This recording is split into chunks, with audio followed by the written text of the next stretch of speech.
Hey, what's going on, Cheese Mafia? We are back with week 5 of getting better at Killer. This week brings us the clown voted on by the Discord server. If you don't want to join, I might have to rough you up. With that being said, let's get right into the Killer overview. The first perk Clown receives is Bamboozle. When you vault a window at tier 3, it is blocked for 16 seconds and your basic vault speed is 15%. The second perk he receives is Coulrophobia. Survivors within your terror radius heal 50% slower, and while healing, skill checks spin 50% faster. And the last perk he receives is Pop Goes the Weasel. Whenever you hook a survivor for the next 45 seconds, when you damage a generator, it explodes and loses 20% of its current progress. The clown's abilities are his tonic and antidote, which comes in bottles. His tonic, the pink bottles, are used to impair survivors, causing 14% hindered for 1.6 seconds. And his antidote, the yellow bottle, which grants 12% haste to all who enter. Hindered was a new term for me, so let's learn something new together. Hindered is a status effect that slows players down. Survivors' base speed is 4 meters per second. So if they are hindered by 14%, then they run at 3.44 meters per second, significantly slowing them down. The clown was a killer I never really got to know as a survivor. It felt like most clowns I went against were mostly booty, so I had low hopes for him. So with that being said, let's go ahead and get right into day 1. Okay, game 1. Here we go. At this point, you know what game 1s are about, but if you don't know, I spent a lot of game 1 just figuring out what I was even doing with Clown, how to maximize his perks and how to utilize his ability correctly, while also just figuring out how to play killers in general. So I think they're probably over here, right? One thing I was focusing on getting better at with killers in general was trying to predict where the survivors were going each game, predicting which gens they would go for first and which ones they would want to get done last. It was at this point I didn't really know how the bottles worked, and so I kind of just began chucking them and praying they did something useful. Especially when it came to the antidote. His tonic seems to instantly work on contact, whereas the antidote bottle would take a second before you could actually get haste. Hence why I'd throw them at my feet initially. But as you can see on the left here, I'm not getting the haste status effect, because it takes 2.5 seconds after contact for the antidote to turn yellow from a gray color before you gain haste. But as you can see here, I'm getting the haste status effect because I stood in the cloud long enough for it to turn yellow. Game 1 was getting pretty close. They had 2 gens left, but I was able to get my second survivor out of the game. The last 2 survivors managed to get the 2 gens done right after that hook, so I had a bit of pressure. Oh, wow. I was able to get another out of this game, but unfortunately the last was able to get the door open pretty quickly and escape.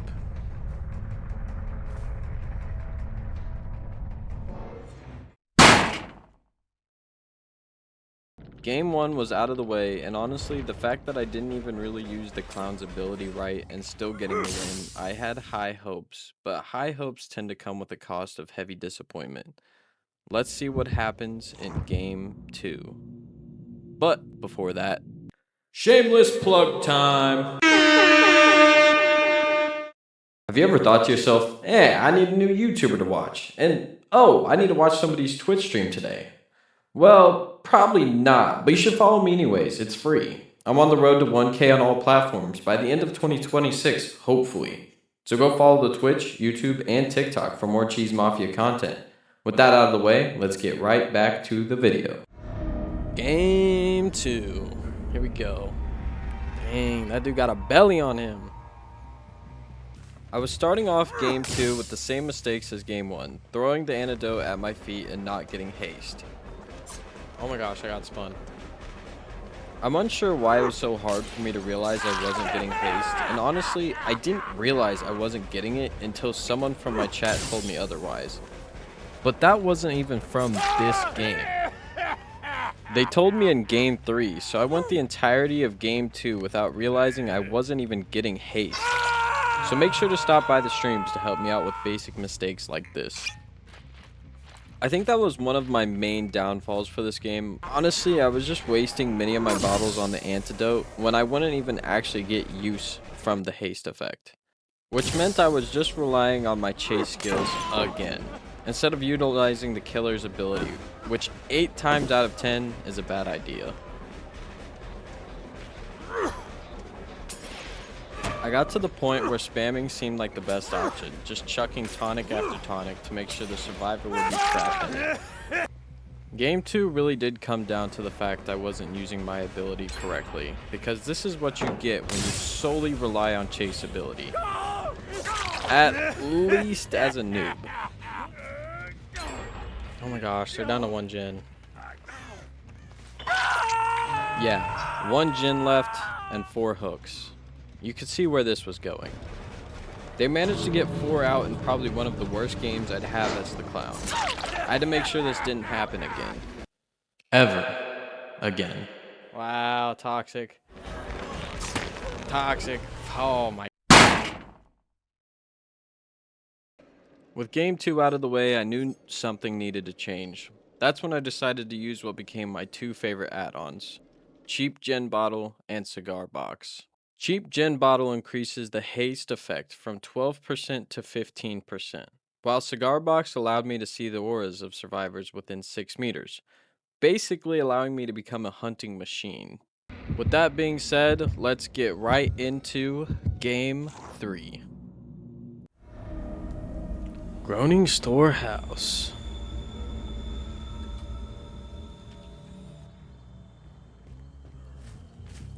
So like I said earlier, I still was unaware at this point on how the antidote bottle actually worked, but luckily this game started out different than the last. I see a little Dwight in the distance.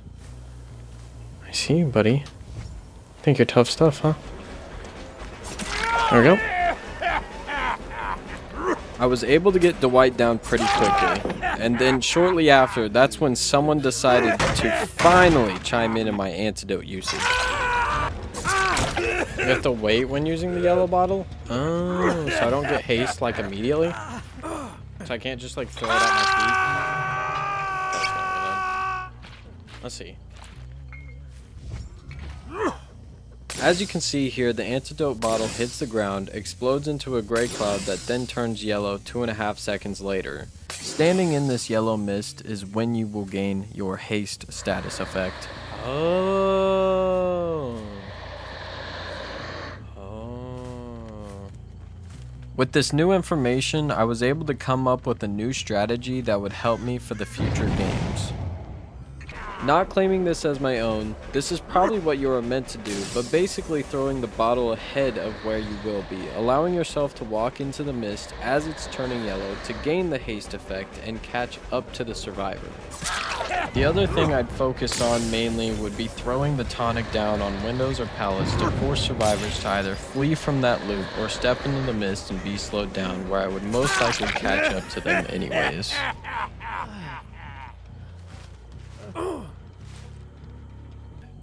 We go, okay, well, I think we're keeping good pace. Let's go to reload. I also tried to make sure to reload after each hook. Honestly, I'm not sure if that's the best time to reload, but it just made sense to me. With that being said, and the new information we had learned, we were able to turn Game 3 into our second win and got our first Mori as the clown. Let's check it out. Yeah.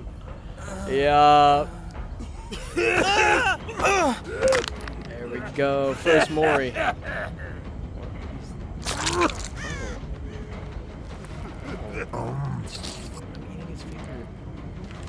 I'm saving it for later, yo!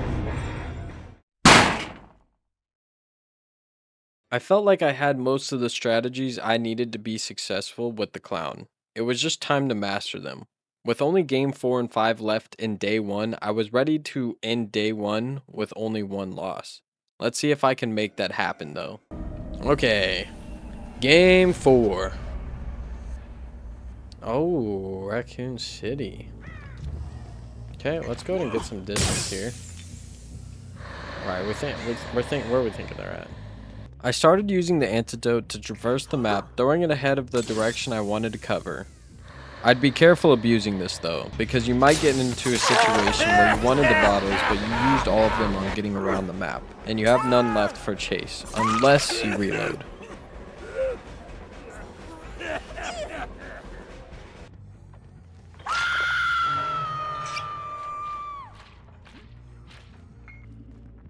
After their first 2 gens were finished, I felt like I was able to keep the pressure on them pretty heavily.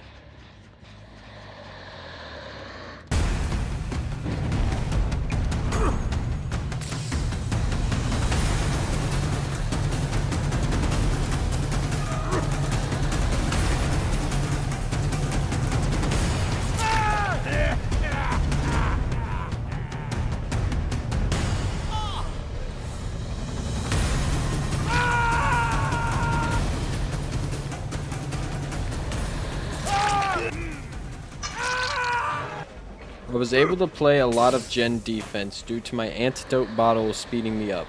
Honestly, I wasn't doing the best job keeping the survivors down, but even with this game lasting another 10 minutes, I was able to keep the pressure on the survivors enough to make sure they didn't get another gen done. And with that being said, that brings game 4 to our 3rd win as the clown.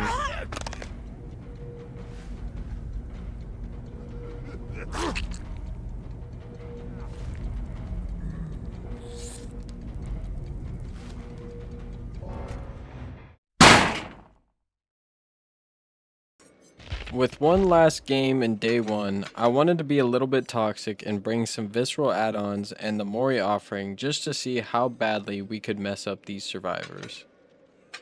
I was really wanting to end day 1 with only 1 loss, and I was going to do everything in my power to make sure it happened. So let's get right into game 5. Thank you. Okay, game 5, here we go. I'll give you a little hint on how this game went. The entire game lasted a whole 7 minutes and 30 seconds, roughly. I was able to apply pressure pretty early, getting some good hits off. This is one of those games where you don't know if you are playing against noobs or you're just having a really, really good game. I'd been able to keep high pressure on them, and with the Mori add-on, I was able to pick each one of them off, one by one.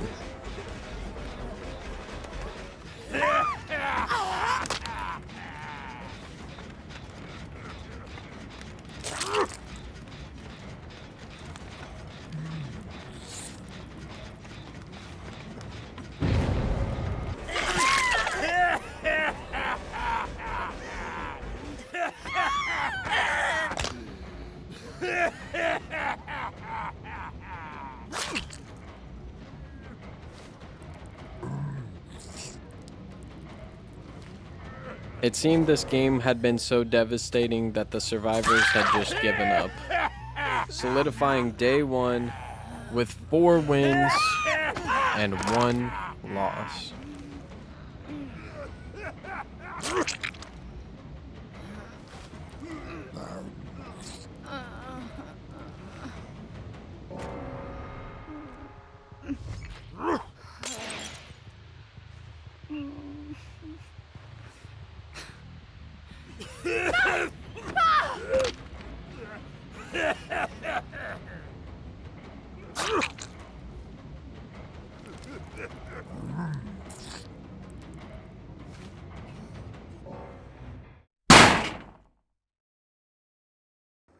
So that was it. Day 1 was over, and our record was looking good. I wanted to remain humble though, because part of me was afraid that day 1 was partially lucky, that it was a fluke, and that if I got too much of an ego, I'd probably be humbled very quickly. With that being said though, let's go ahead and hop right into day 2. With a new day starting, I wanted to try out some different perks with the clown. I figured with our map traversal strat, bringing Hex Ruin from the Hag would be pretty nice. And with that being our only real notable change, let's go ahead and hop right into game 1 of day 2. Okay, game 1, family residence. My plan for game 1 was simple: apply pressure the entire time. With Hex Ruined by my side for these games, I felt like I really needed to put pressure on those who were going for gens. My chasing ability with my antidote strats proved to be perfect alongside Ruin.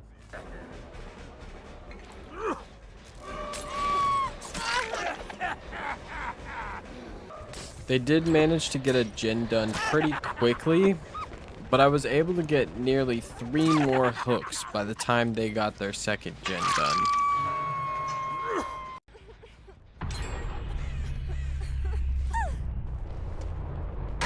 What? What the fuck? That's gotta suck. How do you mess up that badly? I managed to keep enough pressure on them to get 3 out and close the hatch. But unfortunately, the Sable had a way to reopen the hatch and escape. But that's okay, because that still ends in a win for me. Game 1 was done, and I was ready to try something new. I wanted to go for more of a terror radius build to see if that did anything. So I switched Hex Ruin for Unnerving Presence. I believe alongside Distressing and Coulrophobia, we might have an interesting build. Or a complete stinker. Regardless, I was ready for the following games. Games 2,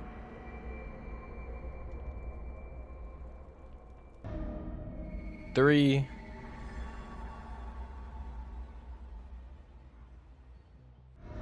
and 4.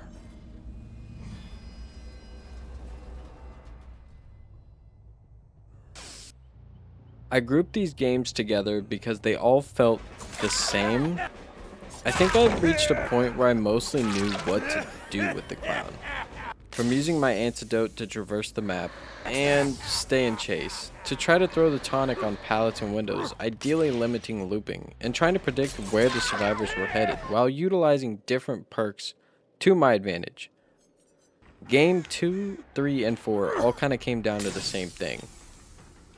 3 games where the survivors and I kept decent pressure on one another, ultimately pulling off a win in each of these 3 games, bringing my record with the clown to 8, 0, and 1.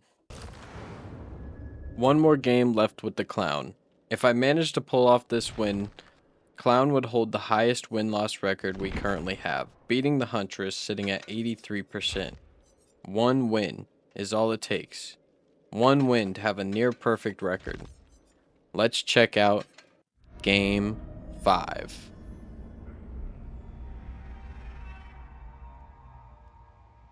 I sort of had this chip on my shoulder. I wanted 9 wins. Bad. And honestly, Game 5 started off decently balanced. The survivors definitely had the advantage on me though, only getting my second hook after the first gen popped. I had gotten myself into some really bad chases, which got me here. 5 hooks and 1 gen left. This game was winnable, but I had to lock in. Like, now. But unfortunately for me, I just kept getting into bad chases, which led me here.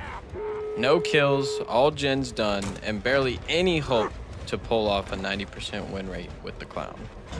I had managed to get one of them down and out of this game, but in the end, it didn't even matter because the other 3 managed to escape, bringing our final win-loss record to 8, 0, and 2. In conclusion, I actually really enjoyed playing the clown. I had very low hopes for him just due to the personal experience. It's felt like every clown I've gone against has been below mid, but honestly, ending with an 80% win-loss record puts him at second, just below Huntress and above Hag.